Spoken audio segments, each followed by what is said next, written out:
Hello students, first part में हमने micro organism के फर्स्ट पार्ट में हमने माइक्रोब्स के बारे में पढ़ा था। उसके टाइप्स ऑफ माइक्रोब्स, कितनी तरह के माइक्रोब्स होते हैं उनके बारे में पढ़ा था।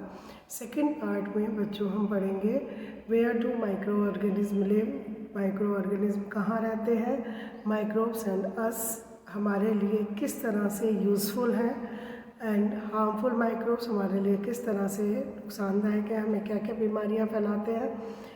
और नेक्स्ट फूड प्रिजर्वेशन, हम फूड को स्पॉइल करते हैं और किस तरह से हम उनको प्रिजर्व कर सकते हैं। लास्ट नाइट्रोजन साइकिल, नाइट्रोजन किस तरह से रिप्लेनिश होती है, नाइट्रोजन साइकिल किस तरह से वर्क करता है, इस चैप्टर में हम स्टडी करेंगे। Next come to the where do microbes live, microbes कहाँ रहते हैं बच्चों। Microbes are found everywhere in nature, they can be survive in air, water and soil, हवा, पानी, सॉइल सब जगह they can survive. They can also survive in ice cold water, hot water springs, inside और outside of the body. Animal body में भी कहीं पर भी ये सर्वाइव करते हैं, हर जगह पाए जाते हैं। नेक्स्ट आते हैं they are micro organism as you us, हमारे लिए क्या फ़ायदेमंद हैं। तो सबसे पहले पढ़ते हैं हम फ्रेंडली माइक्रोब्स। बच्चों मेकिंग कर्ड, अभी हमने पढ़ा था लैक्टोबैसिलस वायरस, लैक्टोबैसिलस बैक्टीरिया में are used in formation of curd, curd बनाने में काम होता है। नेक्स्ट आते हैं मेकिंग ब्रेड और बेकरी प्रोडक्ट्स, जो ब्रेड और बेकरी प्रोडक्ट्स हैं हम लोग ये ईस्ट यूज़ करते हैं, उसमें ढोकला है और डोसा है, नान खटाई है, ब्रेड है, बिस्किट्स हैं, इनमें बेकरी प्रोडक्ट्स में जो है माइक्रोब्स यूज़ होते हैं, ईस्ट का यूज़ होता है। नेक्स्ट कॉमर्शियल यूज़ में अल्कोहल और अल्कोहलिक ड्रिंक्स बनाने में माइक्रोब्स यूज़ होते हैं। बच्चों में भी ईस्ट का प्रयोग होता है, ईस्ट जो है उसको फर्मेंट करता है और फर्मेंट करके अल्कोहल में कन्वर्ट करता है।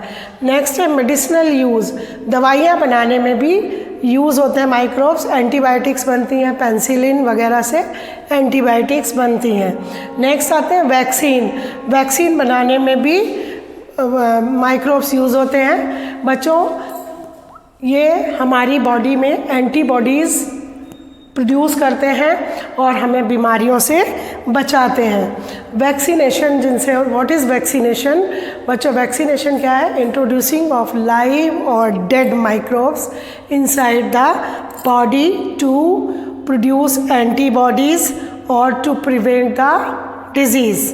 पर्टिकुलर डिजीज़ के लिए हमारी बॉडी में लाइव और डेड माइक्रोब्स इंट्रोड्यूस किए जाते हैं, उसी बीमारी के माइक्रोब्स इंट्रोड्यूस कराए जाते हैं, जिससे हमारी बॉडी में एंटीबॉडीज़ प्रोड्यूस होती हैं।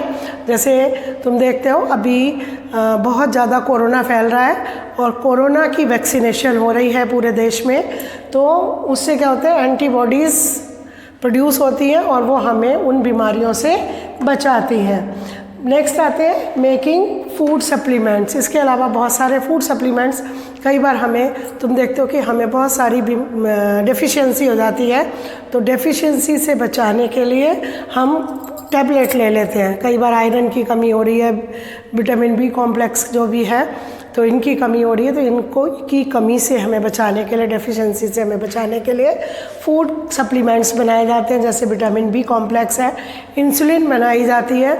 इंसुलिन बच्चों डायबिटीज़ के पेशेंट्स को दी जाती है, जो डायबिटिक होते हैं उनमें इंसुलिन दी जाती है।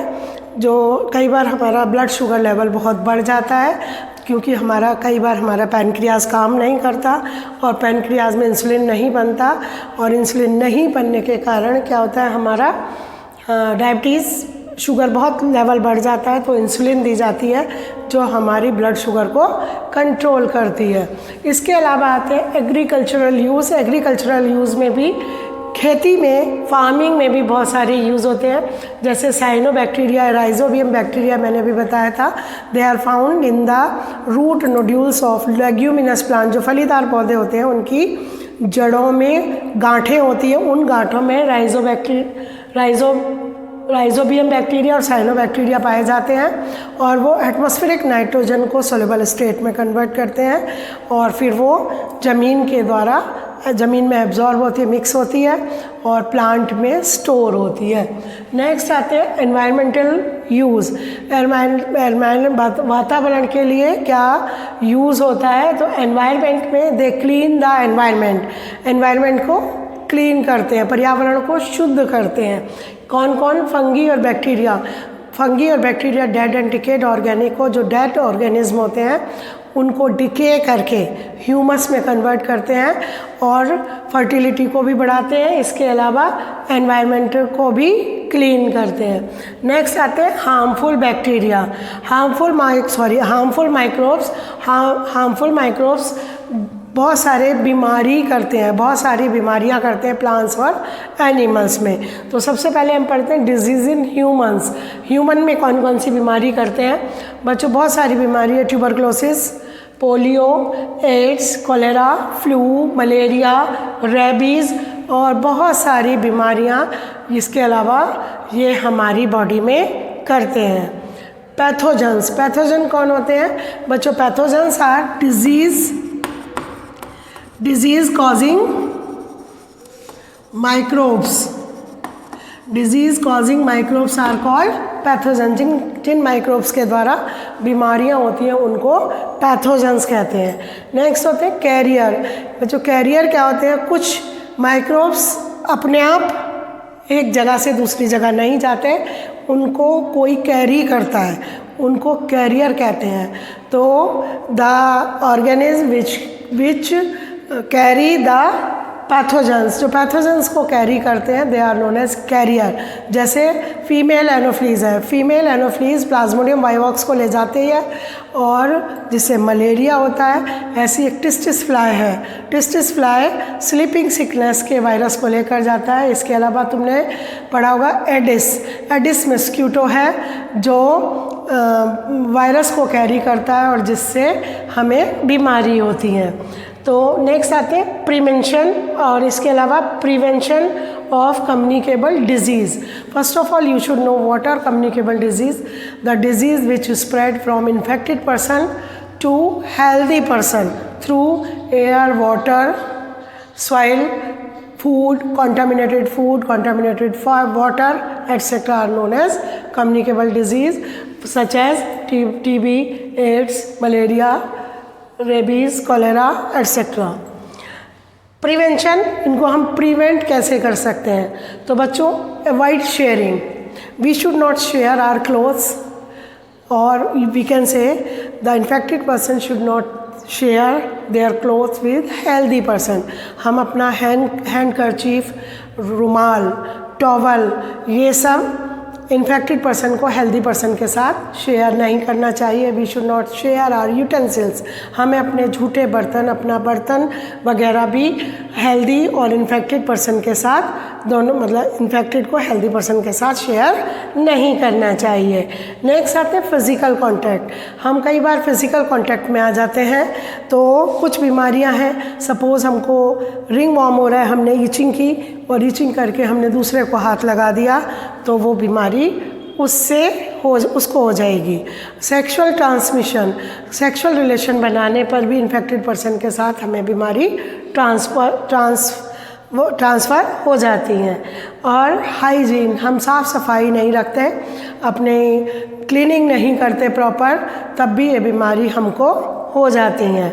और वैक्सीनेशन के द्वारा बच्चों हम अगर प्रॉपर वैक्सीनेशन नहीं कराते तो ये बीमारी हमें हो जाती हैं। तो हमें इनको रोकने के लिए क्या क्या करना चाहिए? अवॉइड शेयरिंग, हम किसी के इन्फेक्टेड पर्सन के साथ अपनी चीज़ें शेयर ना करें, उसके साथ फिज़िकल कांटेक्ट नहीं करें, उसके साथ अपना साफ़ सफाई रखें, बिल्कुल उसको अलग रखें, आइसोलेशन में रखें। इसके अलावा टाइम टू टाइम हम वैक्सीनेशन लेते रहें। Next topic is food preservation. Food preservation means बच्चों फूड को हम काफ़ी देर तक, कितनी देर तक सुरक्षित रख सकते हैं। फूड को हम spoiling, prevention of spoilage of food, food को स्पाइल होने से बचाना फूड प्रिजर्वेशन कहलाता है। इसके एडवांटेजेस क्या क्या हैं बच्चों, क्या फ़ायदे हैं फूड प्रिजर्व करके? फूड रिड्यूस फूड वेस्टेज, अगर हम फूड को वेस्टेज करते हैं तो अगर हम फूड को प्रिजर्व करते हैं तो हम वेस्टेज बचाते हैं फूड की, जो ख़राब होता है उसको हम फेंक देते हैं। तो अगर हम फूड प्रिजर्व करेंगे तो फूड वेस्टेज को बचाएंगे। अवेलेबिलिटी ऑफ फूड सप्लाई, कई बार स्कार्स कंडीशन हो जाती है, कई बार बहुत एडवर्स कंडीशन हो जाती हैं, उन कंडीशन में हम फूड सप्लाई रखते हैं। अगर हम फूड को प्रिजर्व रखेंगे, कई बार बाढ़ आ गई, सूखा आ गई, तो सूखा हो गया तो उन कंडीशंस में, या और भी कैलामिटीज़ होती हैं, तो उन कंडीशन में अगर हमारे पास फूड स्टोरेज है तो हम फूड को अगर बचा रखा है, हमने कंजर्व कर रखा है, तो हम उस टाइम में फूड को प्राप्त कर सकते हैं। इंक्रीज़ द स्टोरेज पीरियड, और फूड कंजर्वेशन से हम फूड को ज़्यादा समय तक सुरक्षित रख सकते हैं, ज़्यादा समय तक स्टोर कर सकते हैं। नेक्स्ट आते हैं मेथड्स, फूड को कंजर्व करने के लिए क्या क्या मेथड है? डिहाइड्रेशन एंड सन ड्राइंग, जो हम सीड्स वगैरह होते हैं उनको डिहाइड्रेटेड कर देते हैं, यानी धूप में सुखाकर उनका पानी रिमूव कर देते हैं। पानी रिमूव करके ज़्यादा समय तक फूड आइटम्स हमारे सुरक्षित रहते हैं। नेक्स्ट है हीटिंग, हम चीज़ों को हीट करके बार बार हीट करते रहते हैं, और हीट करके भी ज़्यादा समय तक भोजन को सुरक्षित रख सकते हैं। बॉइलिंग, मिल्क वगैरह हम बॉयल करते हैं, और बॉयल करके हम उसको काफ़ी देर तक सुरक्षित रख सकते हैं। सॉल्ट एंड शुगर, बच्चों सॉल्ट एंड शुगर जो है, सॉल्ट अगर हम डालते हैं तो उससे क्या होता है, पानी निकल जाता है उसका। तुम देखते हो जब हम पिकल डालते हैं, अचार डालते हैं, तो अचार में सॉल्ट लगा कर रख देते हैं और उनको थोड़ी देर सुखा देते हैं हवा में, जिससे उनका पानी निकल जाता है और वो काफ़ी देर तक हमारे जो अचार है वो बहुत टाइम तक सुरक्षित रहते हैं। Next oil and vinegar, oil और विनेगर, सिरका वगैरह हम यूज़ करते हैं। ऑयल जो पिकल होता है उनमें ऑयल डाल देते हैं, ऑयल डालकर ऊपर लेयर हो जाती है ऑयल की, और उसमें माइक्रोब्स एंटर नहीं करते और हमारे पिकल ज़्यादा दिनों तक सुरक्षित रहते हैं। विनेगर, सिरका डालकर भी हम बहुत सारी चीज़ों को सुरक्षित रखते हैं। अपने अचार वगैरह तुमने देखा होगा कि जो हम प्याज वगैरह अनियन खाते हैं, अनियन को विनेगर की अनियन काफ़ी दिनों तक चलती है। नेक्स्ट आते हैं केमिकल मेथड। केमिकल मेथड में सोडियम बेंजोएट है और सोडियम मेटाबाइसल्फाइड है। ये हम जो सॉस आते हैं और जेली आती हैं, मुरब्बा है, इनमें सब ये केमिकल्स डले होते हैं जिनके द्वारा ये काफ़ी दिनों तक सुरक्षित रहते हैं। नेक्स्ट रेफ्रिजरेशन, हम फ्रिज में रख कर भी अपने फूड आइटम्स को कंजर्व करते हैं, काफ़ी टाइम तक फ्रिज में रखते हैं। ये इवन बहुत सारी चीज़ें हम फ्रीज़र में रखकर एक सीज़न तक रख लेते हैं। नेक्स्ट आता है पॉस्चराइजेशन। बच्चों it is developed by Louis Pasteur, ये लुइस पास्चर ने इन्वेंट किया था। इसमें क्या होता है, milk is heated at 70 degree Celsius for 30 second, then sudden chilled and packed, that is known as pasteurization. दूध को 70 डिग्री सेल्सियस पर 30 सेकेंड तक हीट किया जाता है, बॉयल किया जाता है, और उसके बाद उसको सडन चिल किया जाता है, ठंडा किया जाता है और पैक कर दिया जाता है। तो इस तरह से जो पॉस्चराइज दूध मार्केट में बहुत मिलता है। Next storage and packing in air tight container. अगर हम फूड स्टफ्स को तुम देखते हो एयर टाइट कंटेनर में पैक कर देते हैं तो माइक्रोब्स उसमें एंटर नहीं कर पाते और उसके कारण हमारा जो फूड आइटम्स है वो काफ़ी दिनों तक सुरक्षित रहता है। ठीक है, now we will study about the nitrogen cycle. Children, nitrogen cycle.